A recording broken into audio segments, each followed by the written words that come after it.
இந்த ரைனி கிளைமேட்ல தான் வந்து நம்மளோட டைஜஷன் ப்ராப்ளம் நிறைய வரும்னு சொல்றாங்க டாக்டர். ஏன்னா இந்த கிரீன் லீஃப் வந்து இப்போ எடுத்துக்கிட்டோம் அப்படின்னா அது நமக்கு நிறைய ப்ராப்ளம்ஸ் கொண்டு வரும்னு சொல்றாங்க. அப்படியே டாக்டர்? அது எதனால? இந்த இப்போதைக்கு டைஜஷன் ஆகாது இந்த ரைனி வெதர்ல வந்து டைஜஷன் ஆகாதுன்னுலாம் கிடையாதுங்க. நம்ம டைஜஸ்டிவ் சிஸ்டம் நல்லா இருக்கு, அது எல்லாத்தையும் டைஜஸ்ட் பண்ணும்.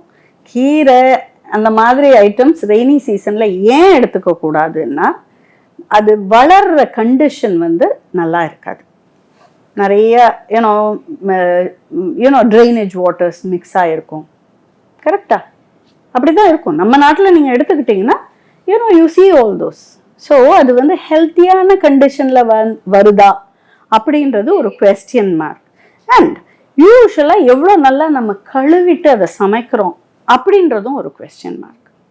அதனால தான் உங்களுக்கு digestive issues or loose stools or அந்த மாதிரி இஷ்யூஸ், இன்ஃபெக்ஷன் நிறைய வரும் பிகாஸ் ஆஃப் ரெயின்ஸ்.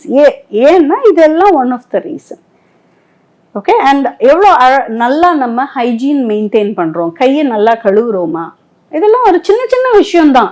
ஆனால் நிறைய பேர் அதெல்லாம் ப்ராக்டிஸ் பண்ணுறதில்ல. ஏன்னா வெளியே போயிட்டு வந்தால் கை கால் கழுவுறது இது வந்து சின்னதுலேருந்தே நமக்கு சொல்லி கொடுக்குற விஷயம்தான். ஆனால் எத்தனை பேர் அதை அடாப்ட் பண்ணுறாங்கன்றது ஒரு குவெஸ்டியன் மார்க்.